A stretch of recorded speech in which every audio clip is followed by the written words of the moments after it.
Replace fear with the confidence to make sales. Developing offers, honing communication, building relationships, intentionally creating success for yourself, your customers, and your community. Join Corey Barrier and Callye Keene as they learn and share the exact strategies to harness ADHD into a superpower. Join us as we become sales legends. We're kind of live. It says, okay, now we're all the way live. I don't know. It did something really weird. Did you see that? Anyway, doesn't matter. So, yeah, what's up, Callye? What's up, brother? Oh, my goodness. Just another fantastic Saturday, dude. So let's get into it. You had a pretty interesting week, right? Yeah, I had an interesting week. I mean, things are starting to get really interesting. As everything opens back up, then I can really shine with what I do with business development. So contacting people, getting to go places, seeing what their business is doing and see how I can help them break that in. And I will tell you that staying focused, staying on task, scheduling those things out is really tricky. So I drove easy 700 miles this week. And in the past, like this, I mean I've flown to California, next day, China for a meeting, for like basically a 2-hour meeting. Not to China for a 2-hour meeting, but for a 2 or 3 day meeting, which if you fly for 24 hours to be someplace for 7 days or 3 days is pretty much a pain in the ass, right? Yeah. But that's how you get stuff done, man. That's sure. it. Exactly. And let's talk about this really quick. So the decision that you made when you went to China, right? I think that was a really good example of a time when you realized this is a decision that if I don't make it, it could really negatively affect me in the future. And I see such an opportunity here. I've got to make this move.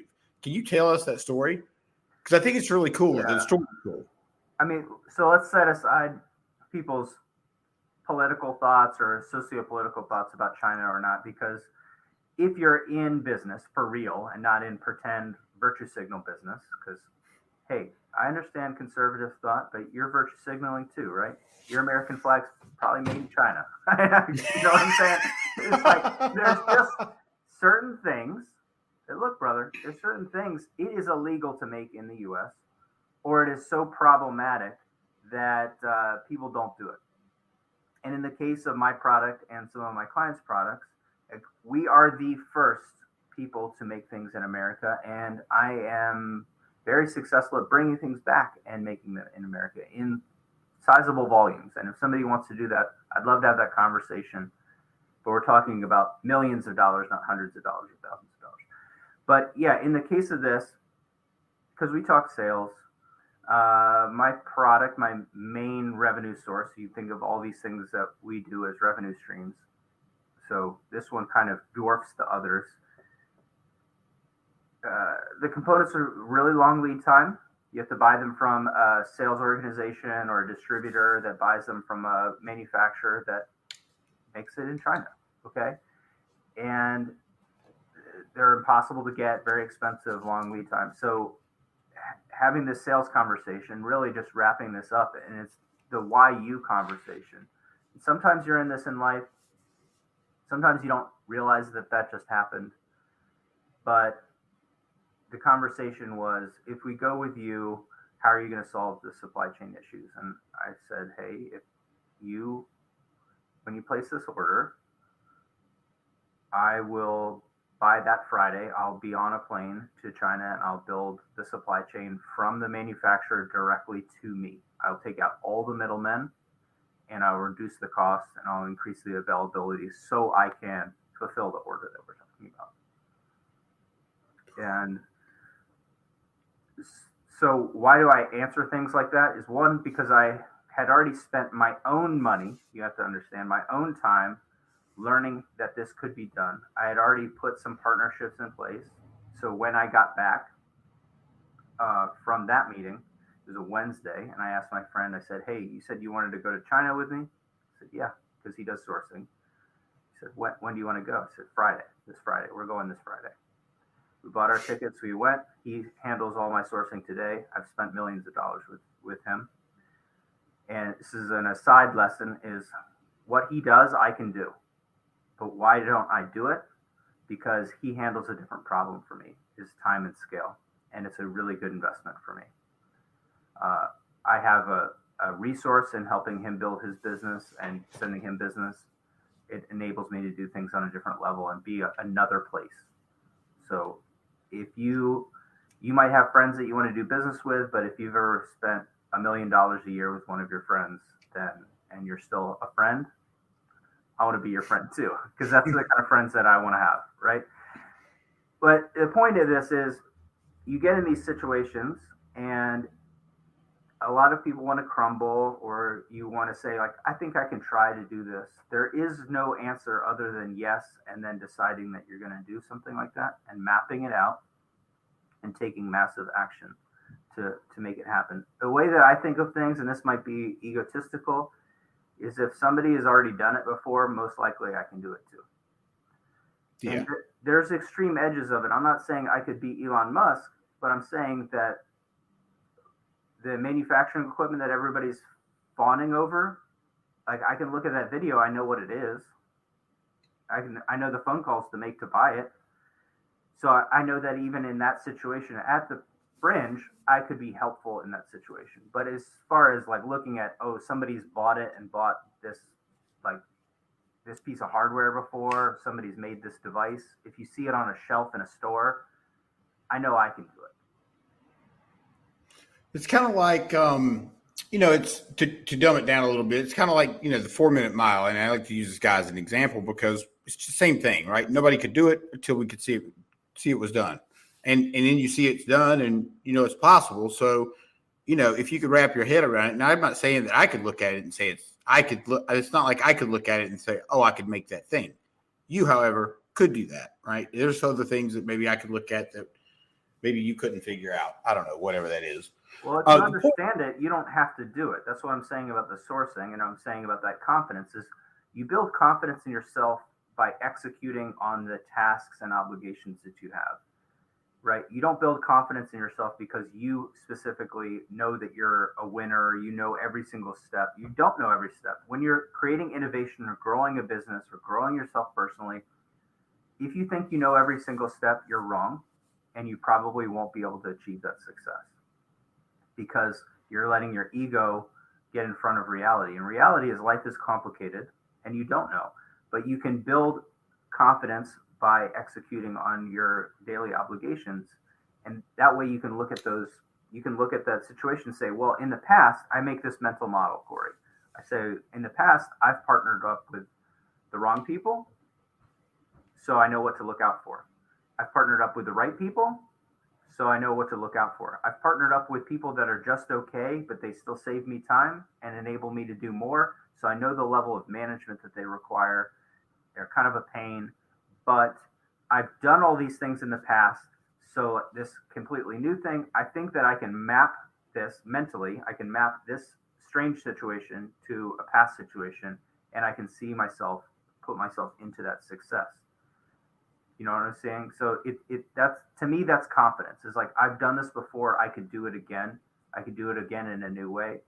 And I know we're a little bit off the ADHD track here, but like I'll give one more assessment to this is when I started selling that product, we sell roughly 10 times as much of it per year as we used to, right?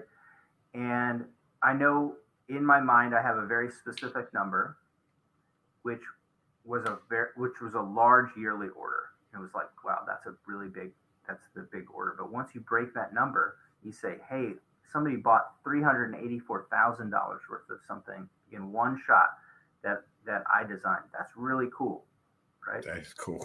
That is cool. So for anybody who thinks that they're right, how right are you?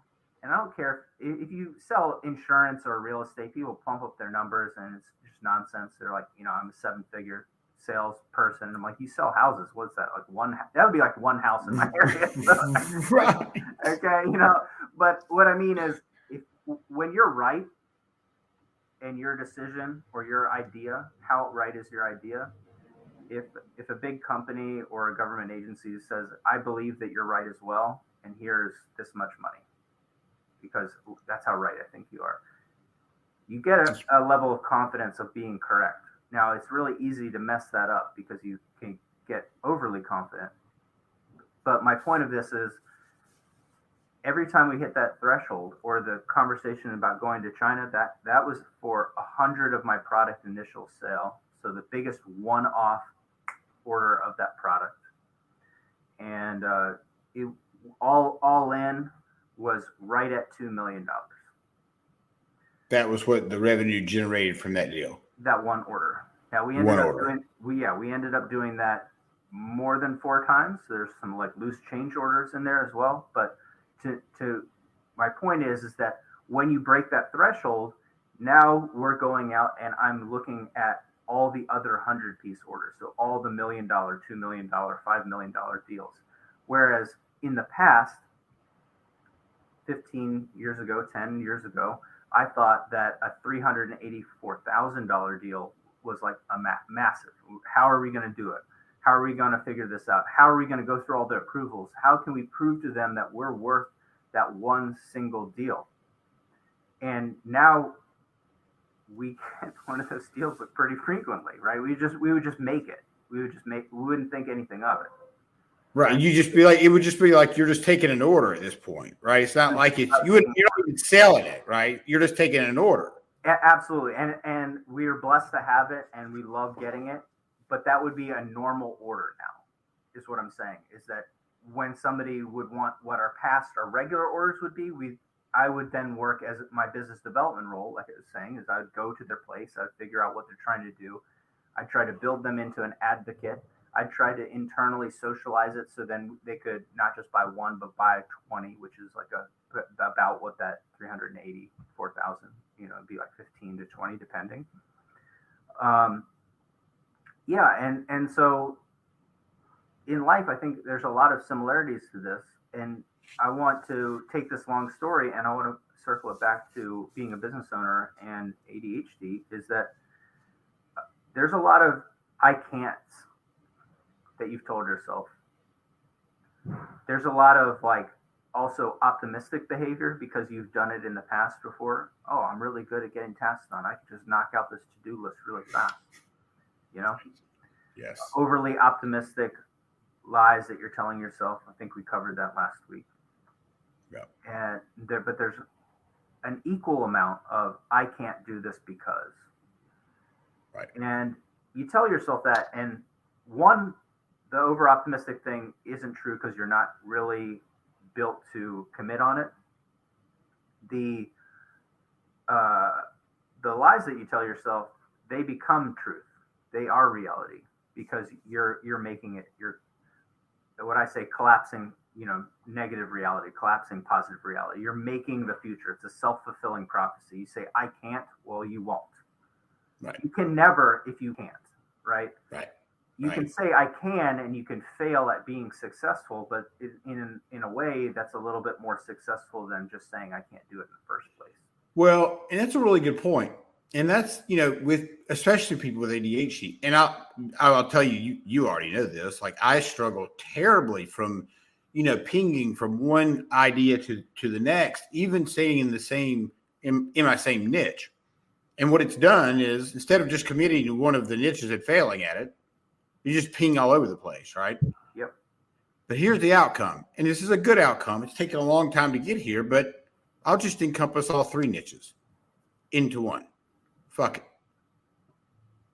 You have to figure out that for yourself. And I see this with ADHD business owners. I see this with regular just business owners. Maybe they don't know they have ADHD, but they refuse to do. Yeah, I mean, Corey, my 9 steps probably better than most people, and you certainly know the first 3 or 4 or 5 of them better than almost anybody because we talk about them all the time. But my first thing that I talk to anybody about, and if you're a coach, if you're a knowledge worker of some kind, your process should always start with discovery. It should start with intent, figuring out what someone else is trying to achieve and how you can help them achieve it. if you're starting with taking action to fix a business, you're starting with taking action to fix something in your own life, and you're not setting intentions, you're setting yourself up for failure, right? So let's be clear. They need to actually have a process they need to go through first. Yeah. So I have like a very specific process for goal setting, and then understanding what that means for me emotionally, what that would mean for my customers, and then how to roadmap that out. And then you're holding yourself accountable. So if you put too much on your plate, you can just look at that roadmap and you can say, I'm not doing it. I'm not doing it. So what do I need to do? I need to go back to Callye. I need to go back to my coach.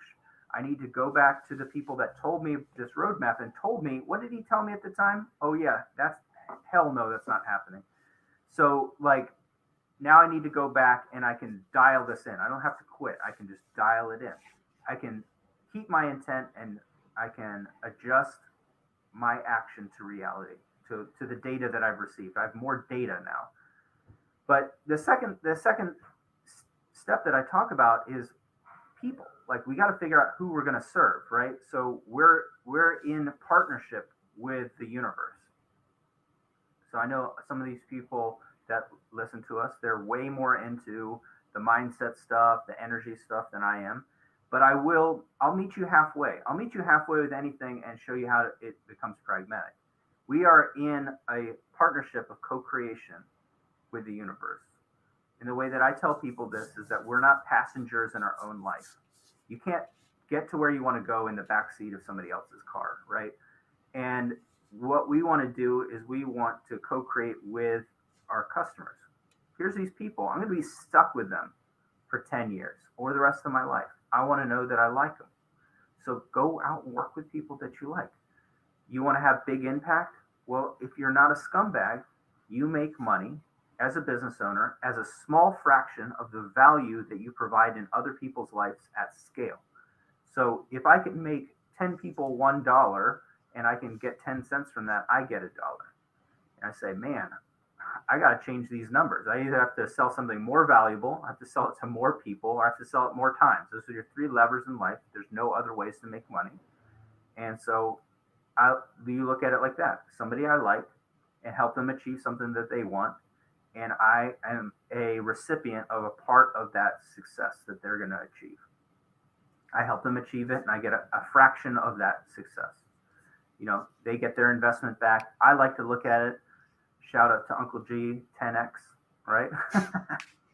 If I make somebody $1, I expect 10 cents. And I think that's a perfectly reasonable thing to ask. Or if I make you $1 million, would you pay me 100K?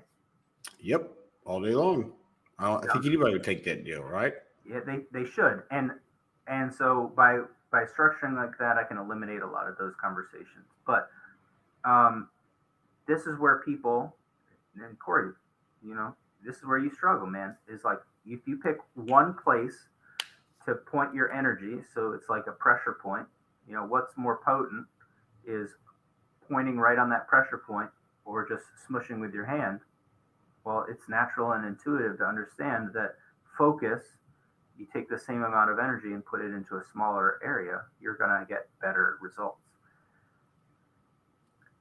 There's so much more to unpack about that. I could write like a 2,000 page book on this topic, but the more specific you get, the more valuable you can be.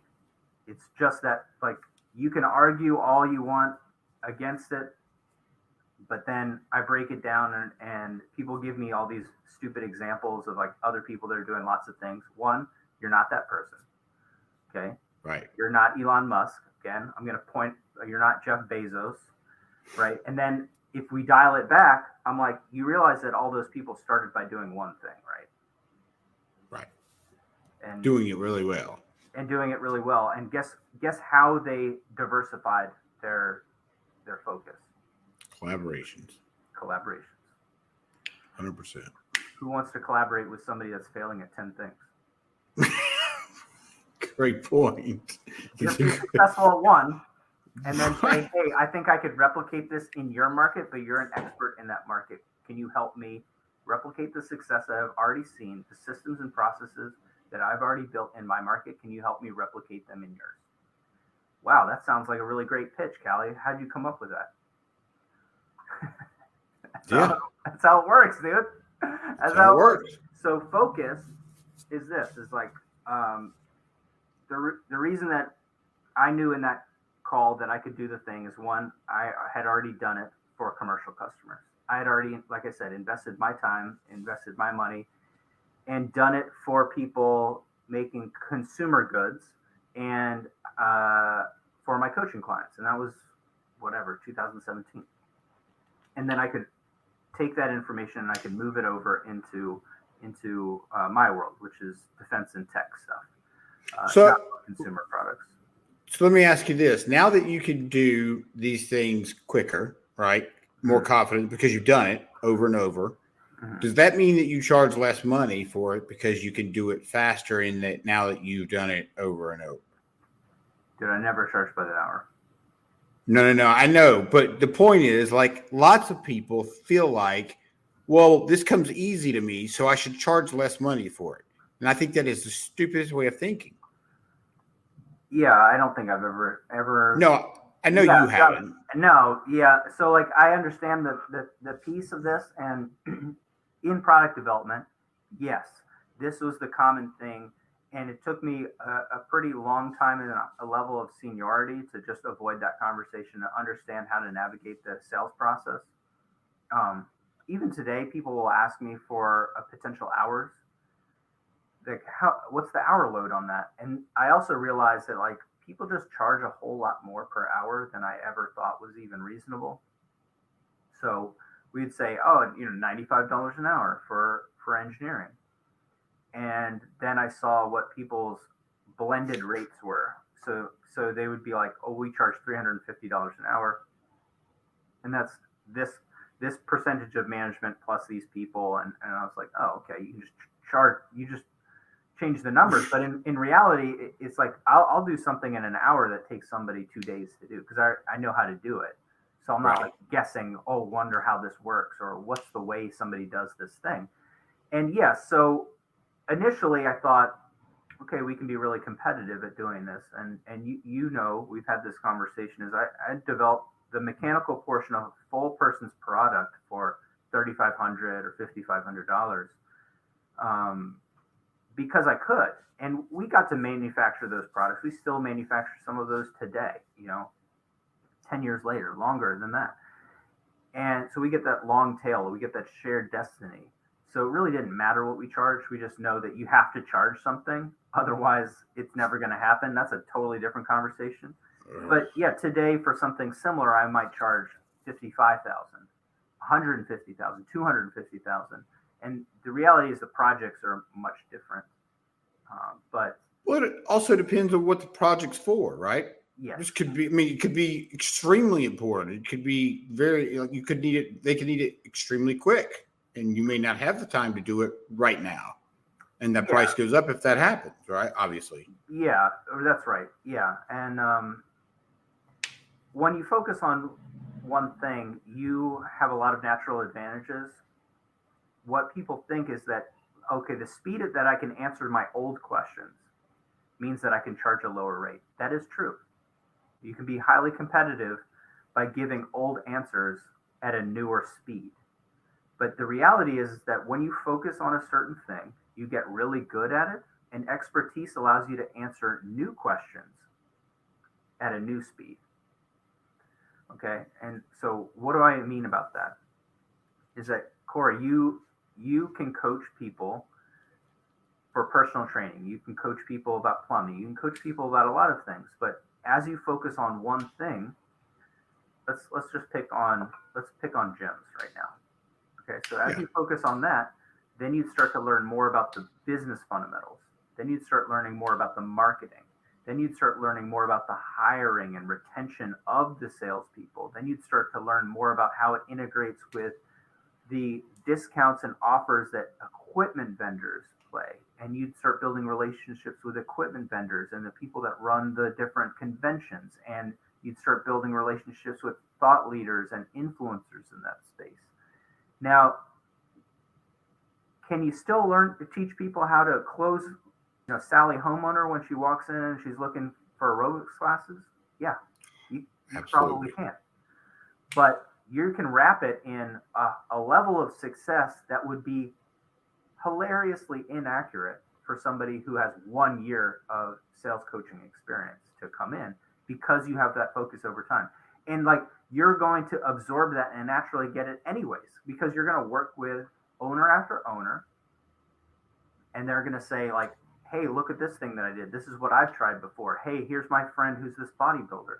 You will absorb those relationships. And that's how it's worked for me, is that I have done the same thing for a really long time.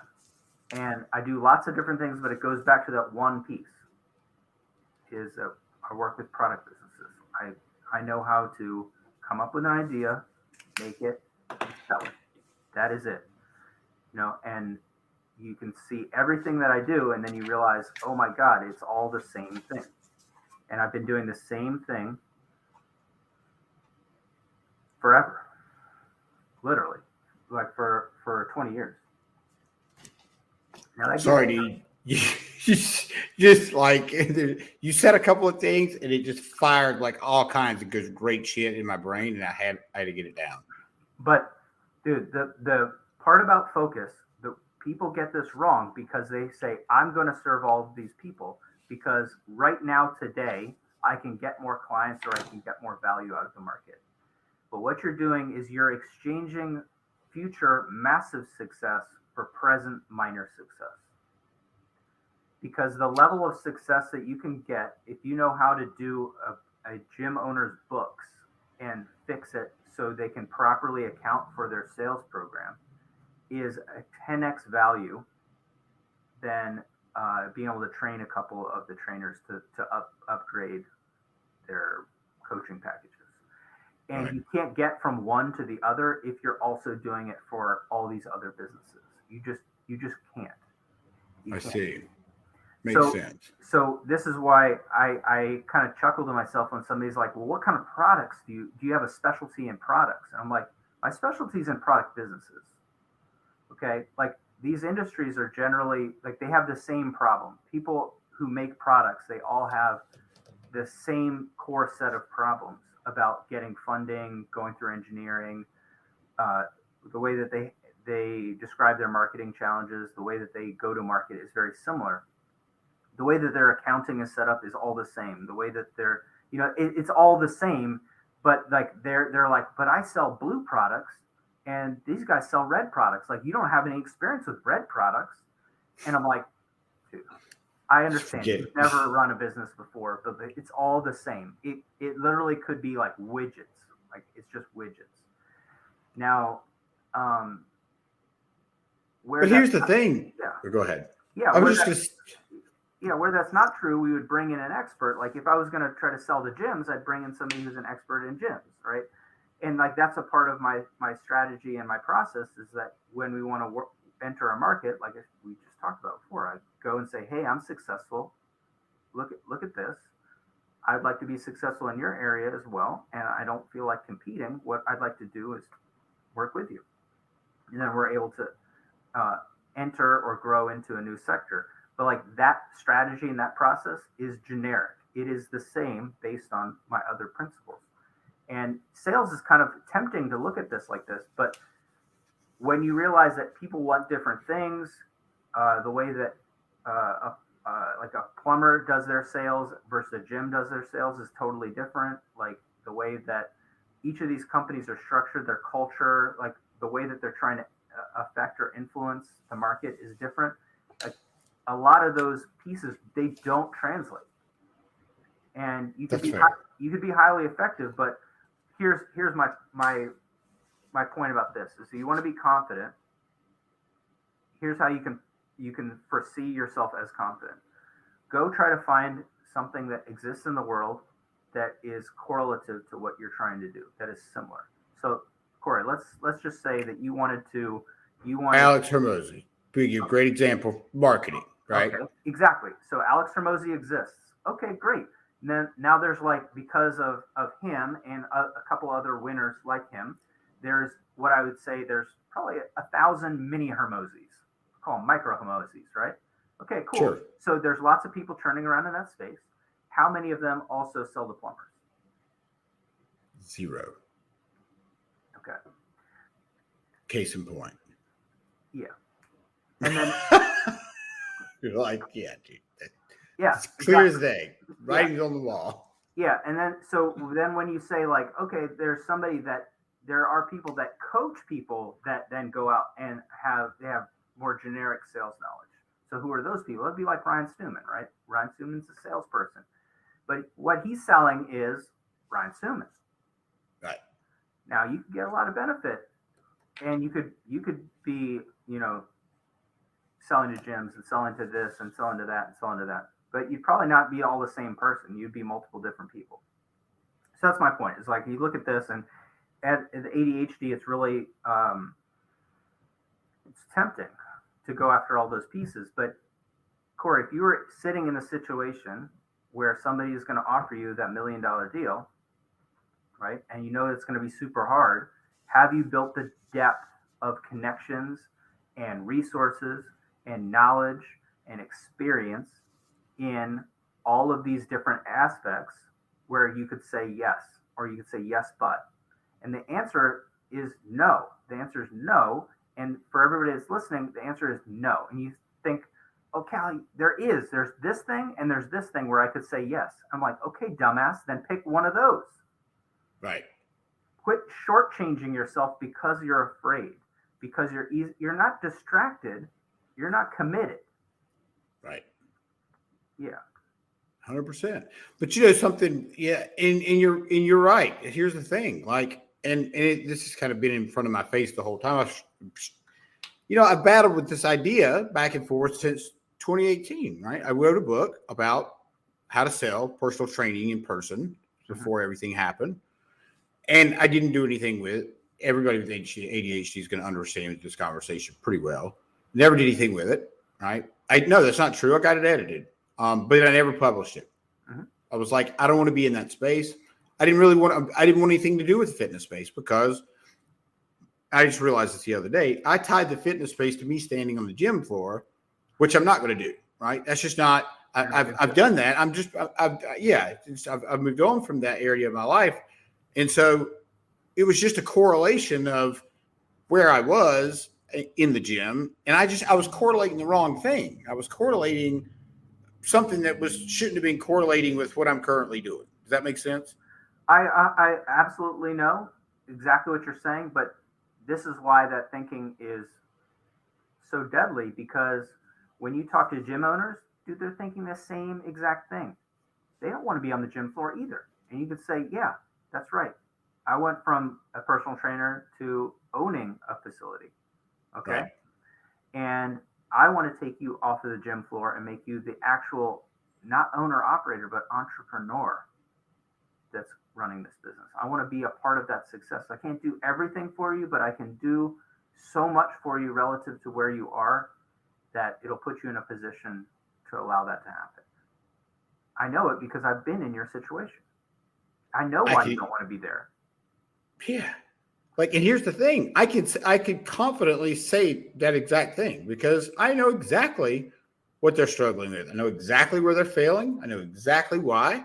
I know, and it took me, until I just, I went through this proposal with this gym up in Maine. And I'm going to start working with him with zero question in my mind because I know the industry like the back of my hand. I know everything that they need to know. I mean, I know so much about that industry. I think I just shortchanged myself. I don't think I did, for sure. Well, all the things that we've learned since this last summer about local leads, about SEO, about funnels, all that's applicable. All your background is applicable.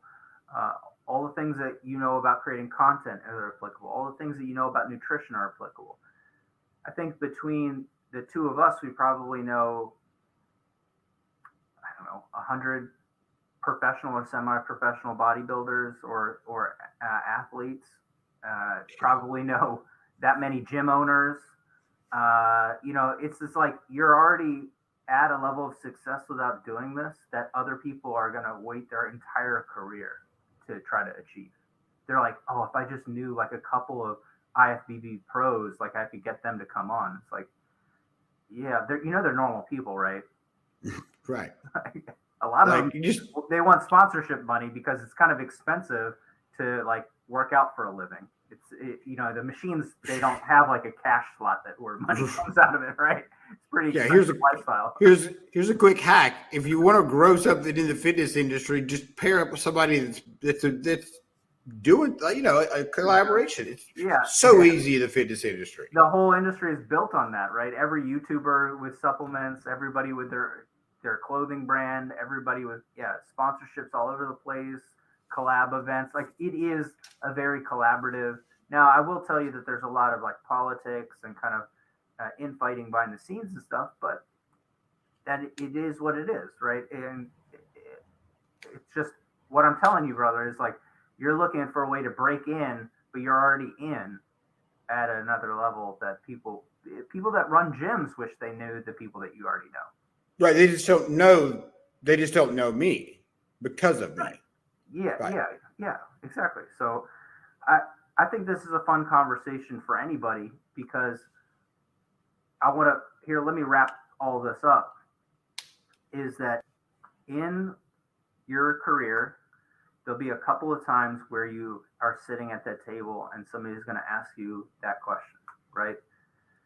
That it's the inflection point or a milestone where you need to be able to confidently say yes, and in your mind you say, I can do this, I'm going to figure it out. And you need to be able to tell them with confidence that you can. So you need to figure out where you want to develop that expertise, where you can reliably say yes. Now, that situation wasn't easy. I don't want you to listen to that story and think that it was easy. It was absolutely a nightmare. Okay, to put it in perspective, we did that thing and it was painful to spin up. And I ended up working to 1, 2 in the morning every day for the next 3 to 4 months to be able to get that done, to be able to grow that business. We ended up hiring over 20 people to get 4 people that would help us. We were hiring anybody and training them as fast as possible. And that level of energy changed the level of energy in our life and our business, in my family, right? So the way that we approach things and what we can confidently do, that set a new level of energy, but it was not easy. And the stuff that I'm doing right now, Corey knows, is at that same level again. And so I know that I can do it because I've done it before. But I also know that I can do it because I've focused on one dumb thing over and over again. And everything that I do contributes to that. So when you see me make a hair tool, you think, oh, I thought Callye made high-tech and defense products. But my ability to work with an outside development company, my ability to build a supply chain globally for that product, my ability to work through the partnership deals from the distributor and the retail and all of the other back-end collaborations for any of those projects, understand that it's the same, and I'm learning at a crazy accelerated level as I work with my clients. And as I put out the content, I'm getting a level of knowledge and clarity that would be unparalleled that I can use for my own products and my own businesses. And it gets me a better mental map because I'm doing the same thing over and over again, which is coming up with an idea, whether that's my own idea or an idea with you. I am making that thing and I'm selling that thing. Right. And if we're lucky, those are going to be at a scale that's kind of hard to wrap your head around. So if you can figure out what your one thing is, and you can offer that over and over again, you can put lots of skins on it that sound fun, that entertain you. They are not distractions. They are contributions to your success.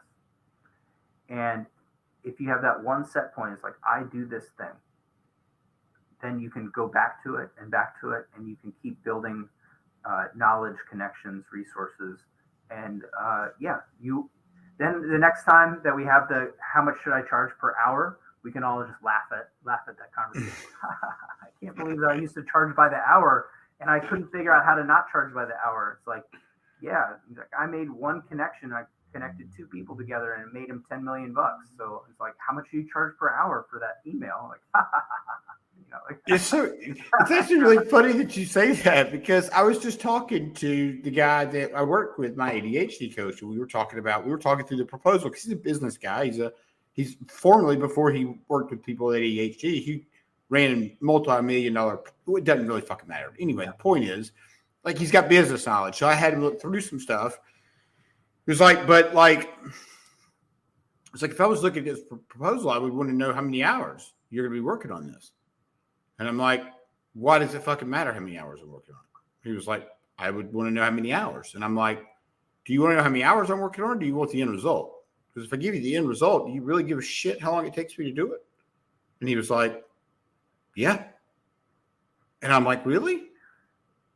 I'm like, okay, 700 hours. Sounds good. Right. Like, is that what you need to hear? Right. And so, but it's that's kind of how it is. Yeah. Right. And then you'll go back to that, and you're charging on value and you're putting down hours. It's like I said, it's like, I figured out, I figured out that my competitor was charging 4 times what I was charging by the hour. And I figured out that they were charging maybe 10 to 50 times the price to do something. So I was like, it's arbitrary. It doesn't matter, right? Right. Right. In my case, like with product development, they're charging that much because they don't manufacture anything. They don't make money after they develop it. Their whole business is about just engineering something. That's like a piece of my business. So it's like, that money doesn't matter as much, but I could charge half as much as them, blow them out of the water competition wise every single time, and then get what we get too. And you have to look at situations where you can be unfair like that. Right. Right. But yeah, like I picked up a contract with a big company and said, hey, we want to know how many hours and what do you charge? And I said, oh, we charge $150 an hour. And it's roughly this many hours. They just said, that sounds good, because all they had to do is put it in a spreadsheet. That's all they cared about, dude. That's all they cared about. So how do you, all right. So this is a really good lesson, right? This is a great lesson about, emotional intelligence in business, right? How do you know when because you've done this a million times, but let's just take somebody new in business that does a proposal like myself, right? I do this proposal and I do pitch it with no hours, because that's how I do it. And the guy needs hours, right? And I pitched the wrong way, right? How do I know that before I go into it? I mean, obviously ask a bunch of questions, but. Well, I'll give people a hack that I would teach. I don't coach coaches, but I do have lots of friends that are coaches and consultants. So this is something that I would tell you, and you'll instantly realize how I came up with this. Is that I figure out what other people charge. Okay. And the way that I do that is that I have too many projects, or I do too many different things, and I say that's not a good fit for me. So I end up referring and building relationships with a lot of people. But let's just say let's use a possible real life example, Corey. Okay, let's say that I'm working on a fitness product. So I'm working with a piece of physical hardware for gyms. Okay. Yep. Let's say that you're a coach for gyms. Okay. Well, I know that I can't just sell that product, because it has to be sold through the gym. It has to be sold to the trainers. They need to have the programs. So I'd say this is a good point to collaborate with Corey. So Corey, let's talk about the 5 gyms that you're working with. How many trainers do we have? Who do we know that can develop a program for this product? And how can we package all of that up? And then you would give me a proposal, and I'd be like, damn, Corey charges this much for that? Man, or I'm like, damn, Corey's not charging enough for this. Let's just change these numbers. I've done that enough times through collaboration with other people, because dude, I don't know anything about gyms. I only know what I said in this because you and I have talked. Okay. Sure. I only know this because I have done this exact scenario that we're talking about now, as I've sold into the fitness world. So I see a little insight. If you ask me something about like, I don't know, military backpacks that have a better information for you. But I only know about this thing because I know it through you or through someone else. But then I see how you write your proposal. I see how you pitch your thing. I see how much you charge per hour. I see how like you structure your stuff. And I've done that 100 times. Right. So look, for somebody that's listening, you can only do this if you do depth, like I'm saying. And then if I want to go into the fitness world, I don't do that. I collaborate with it. I say, here's how I can get success for my client by working with somebody that has access to that market. And I'm going to map this thing out with you. You're going to execute on that. That's how that's how I know about textured hair products. That's how I know about battery storage systems and drones and weird electronics and radios and like all these things that you're like, how do you know that thing? I don't, dude. I don't. I just have collaborated with somebody that was an expert in that, and I soaked up 1% of their knowledge, right? And yeah, so when you look at that, then you'd say, wow, now I have a better data set, and I know that people of Corey's caliber, they don't charge by the hour. But if I were to look at it, I think it's roughly between $150 to $250 an hour. It's really what he's offering. And he's supporting that with these other things, because you support it with like other people are also contributing to the work, and you're rolling up that cost into one piece. So if you're ever wondering that, it's because you haven't worked with enough people. You haven't collaborated enough. You don't have the right friend circle. You don't have the right network. You really should be operating in our group a little bit more, or you should be talking to Corey a lot more, because you need to connect with somebody who's connected to many different people. This is the essence of networking, right? Is I have 10 connections. Let's say I have 10 strong connections, but every one of my connections, they generally are connected to another 100 people or 1,000 people. And that puts my potential impact much higher. So if you ever want to wonder something like, how much should I charge? Well, you shouldn't ask your client. They're not a scientist. Definitely not. Definitely don't ask the client. But that's basically what people do when they submit bad proposals, right? Yeah, you're right. You're right. Asking your client, is this acceptable? I don't like to guess. I like to be pretty reasonably accurate, and that's why I can be filled with more confidence, is that I know, like, hey, here's this project. This project's worth this much. I know that I can come in at this price because I can still be competitive, make money, whatever, because of my business model. But yeah, if you want to know how much to charge per hour, you're really asking the wrong question. Right. No. Exactly. It's arbitrary, dude. You can just make anything up you want. No, right? I know. I was thinking more. When they're asking me that, it shows me that they aren't working with enough people to understand their market. Right. I think the question more was like, how do you know that before you ever pitch that person? But you would know just because of their knowledge. You would know just because of their knowledge whether or not how that's going to go. In other words, does that make sense? Yeah, like I hire other product development companies pretty regularly. Okay? Right. I have product development capabilities. You could view us as a product development company, but at our core, we're really a manufacturing product company. So if I go out and I send it, we call an RFP, request for proposal. Right. Okay. So this teaches me how to write out that document, and then I send it out to 5-10 product development companies. Now, for every project that I do this, I have 5 to 10 proposals back. How good do you think my proposal is at closing? Because I see, like, they might see 5 projects a year, whereas I see maybe 1,000 proposals a year.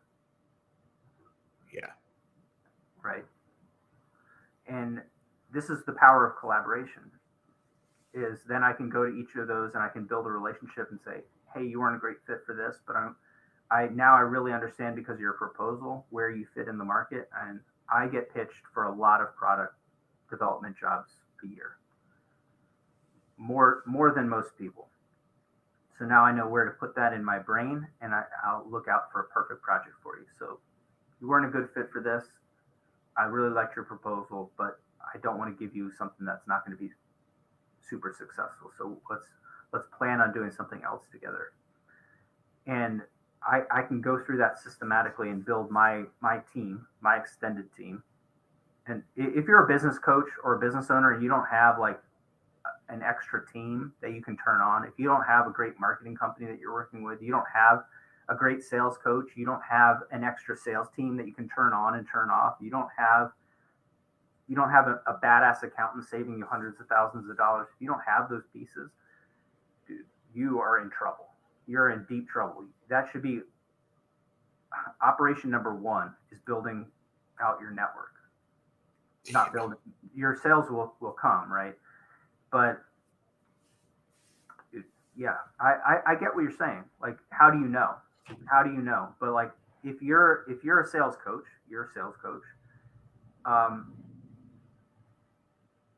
what I would do is I would either if I was just starting out, I would work for a sales coach.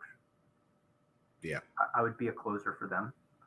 So I start making money like next week, and I see how everything works: structure, website, marketing, scripts, everything. That's what I would do. If you said, Cal, you got to make money, you got to be a sales coach tomorrow, that's what I would do. I'd say, hey, I'm going to go work for XYZ. I know a lot about digital marketing. I'd probably go work for one of the digital marketing teams and say, like, hey, I'm going to do sales for you. Yeah. That's what I would do. And then I would have a pretty strong understanding of how that works.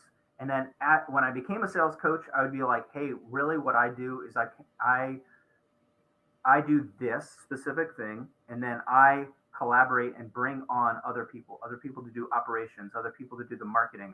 I bring on other people that are around the sales process, and I would constantly be bringing them in to understand like what all those numbers mean and what is possible. But you look at what, Alex Hormozy charges a lot of money, a lot, but he does marketing and sales. Right. He owns the value stream of that thing. So if he's making $100,000 or $200,000 for a customer, it's like pretty easy for him to charge his whatever it is, $30K a year. Yeah, whatever it is. Yeah, but he's definitely got it dialed in. But either way, it's really good. It's been a good show, bro. It's been a really good show. Yeah, I think so. Yeah, Gone all over the place. It's been completely all over the place, which I guess that fits the title of the show, right? ADHD. I got to jump. Appreciate the show, though. I got to rock and roll, though. All right, let's do it. All right. Listen, if you guys are not following the show, make sure you do that. You can check us out. It's live on, Apple Podcast, on all the podcast stations. You can find this live episode on podcast, whatever. I'll cut that part out. All right. It's everywhere.